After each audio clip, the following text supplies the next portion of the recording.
Today we are making Bolognese.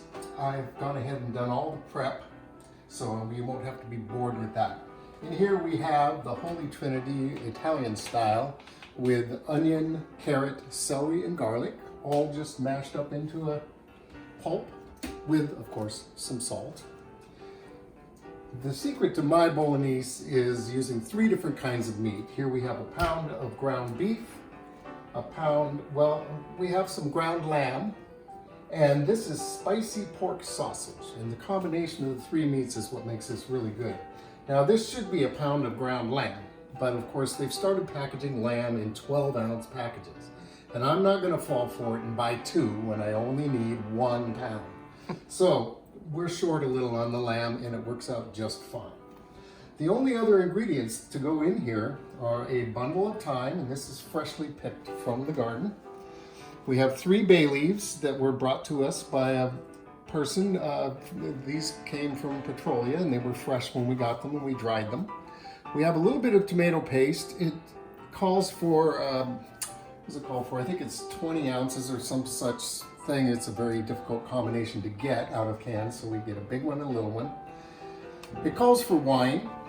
This is, this recipe calls for 3 cups, which is 309 milliliters, and so, or no, 709 milliliters. So since this is a 750 milliliter bottle, there's a swallow left for the cook. So to begin this process, we're going to tip our mirepoix into the hot oil.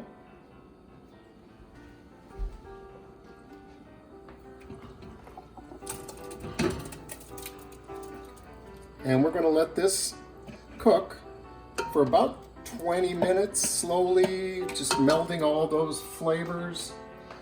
And that is it for the first part.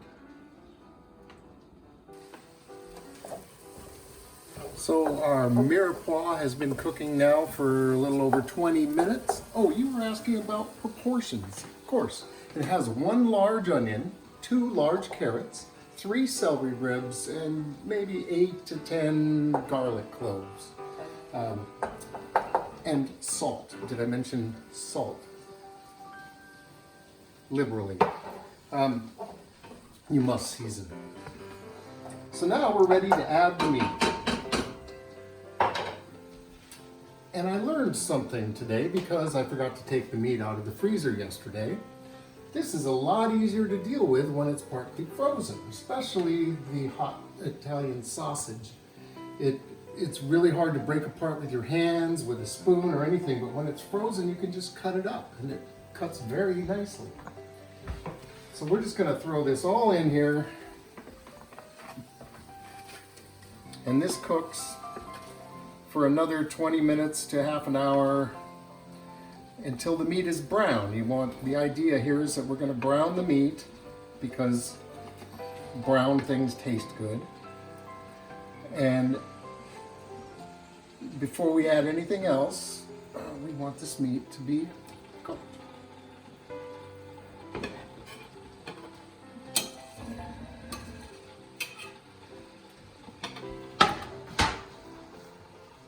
So now, this will require some stirring around. And what else is it going to require? You're right, salt.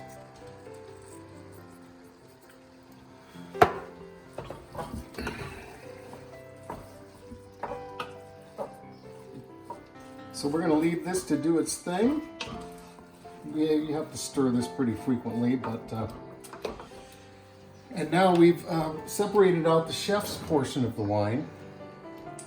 That is not going to be enough. Good thing there's another bottle. Cheers.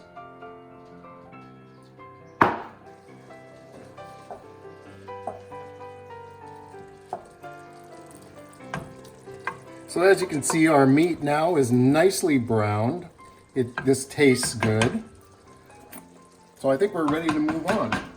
Now, one thing I forgot to mention, I lied when I said that was all the ingredients. I like to add 1 dried serrano. And this can be added to the mirepoix, or it can be added now, it's fine. I buy these online, they're really good. I run it through the spice grinder, and I'm gonna just add that now. And the other thing you can do if you like it even a little spicier is you can add some fresh serranos to the mirepoix. I like to do that, but Kelly really doesn't like it to get too spicy, so we don't always do that. This is going to be enough for her right here. So the next thing to go in here is the tomato paste. For some reason they made this can so you can't open both ends, so it's hard to get out, but we will manage.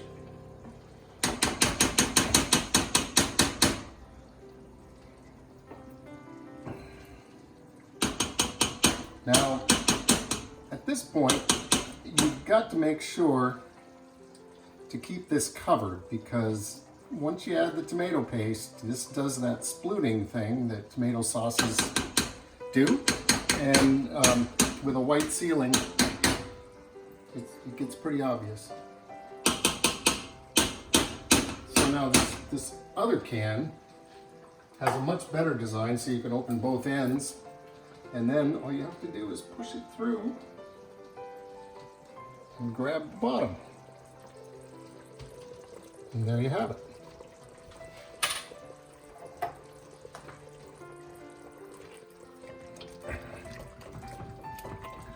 So now we're going to cook this for about 5 minutes and kind of let this tomato paste get worked in here and get a little bit brown, because brown food is good.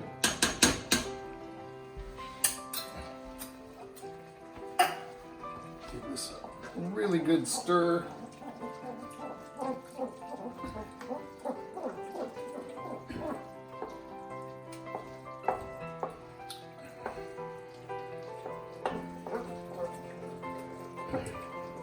See, now it's starting to look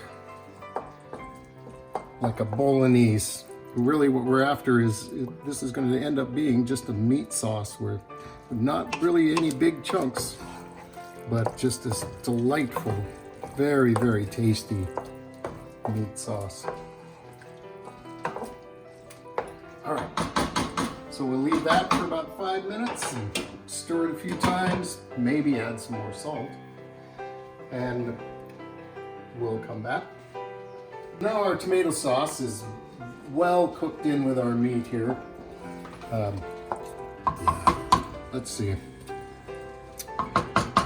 It needs a little more salt. I am using Malden sea salt flakes. This is pretty good. It's a nice chunky salt. It's actually really good for a finishing touch on a dish when you serve it. But for now, we'll use it in here. And yeah, that's very tasty. This is going to be good now. So, we're down to our last ingredients here, and we're going to put our 709 milliliters of wine.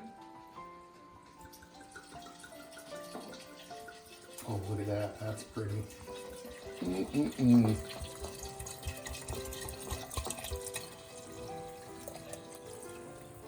A lot of wine, you say? Well, yes, but that's what makes it good. This wine comes from VGS in St. Helena in the Napa Valley.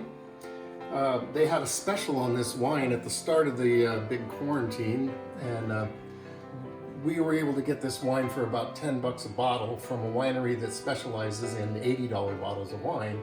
This is really good. You want to use a wine that you would drink, because you're going to eat this, so it might as well taste good. This is a good wine. If we hadn't had this, I probably would have used a bottle of Seven Deadly Zins, which is, at Costco, it's about a $10 bottle of wine. You can, certainly there are good wines that are cheaper than that you can use in a dish like this. I probably would not put a $30 bottle of wine in here, just because I like to drink them too much. So now, there's plenty of liquid in here. If for some reason there doesn't seem to be enough liquid, I might add a little water anyway. But you want this to cook down now for hours and hours. We're going to put in the bundle of thyme and the 3 bay leaves. And the thyme is just bundled so you can pull it out later and not have all those stems in your goulash.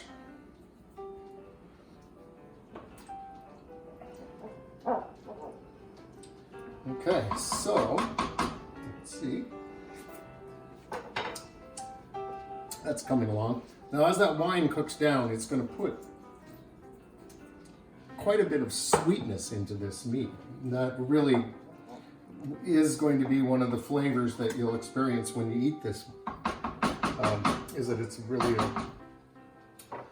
a sweet and delicious thing. Now I'm going to move this to the back burner because this wants to stay very, very low and just quietly cook for most of the day.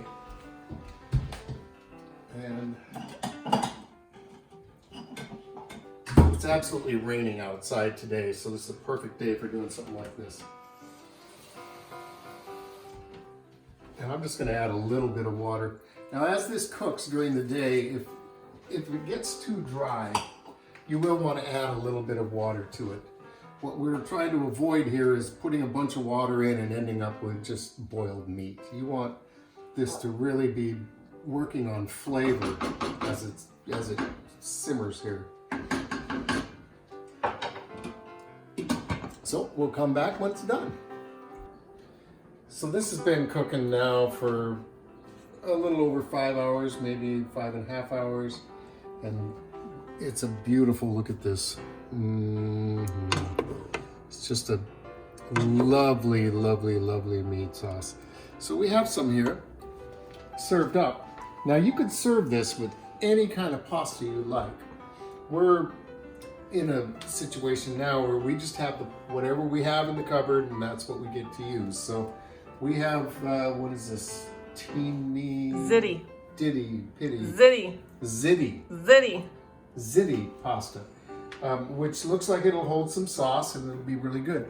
You could also make fresh pasta and take a little bit of this Bolognese and put it in a pot and add fresh pasta to it and just cook it all together. That would be really, really good.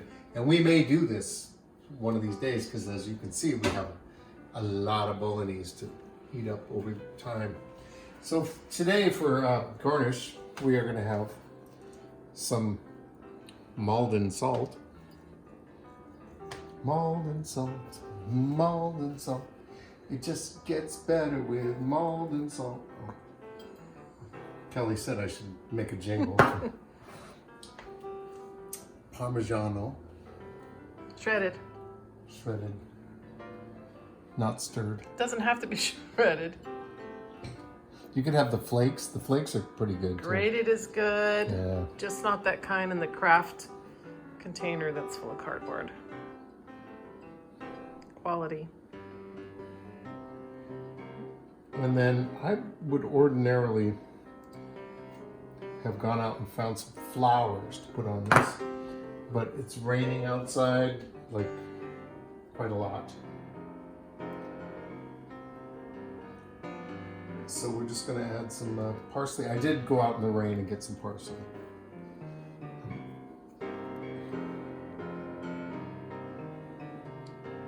And there you have it. It's quite the lovely meal. So we're going to pair this with a Dry Creek Meritage. This is a 2014. This is a beautiful wine. There's a lot of Zinfandel in this, and the flavors of Zinfandel are going to come through. So a Zinfandel would be great. I was saving this Meritage for my birthday next week, but since we're going to have lobster, we'll have a really nice Chardonnay with that. So we're breaking out the Meritage for this. And Dry Creek Vineyard is one of our favorites. It's in Healdsburg, California.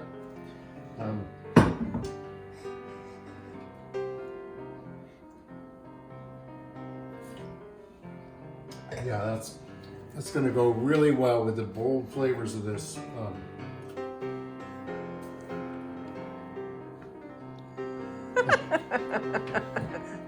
Yeah, this is all going to go really nicely. This Bolognese has cooked down now. Everything's cooked into it, and it's just got this big, rich, deep flavor. It's a little bit sweet, but it's spicy, and this is a great meal. This is one of Kelly's favorite things that I cook. So My actual very favorite. Top 3, number 1.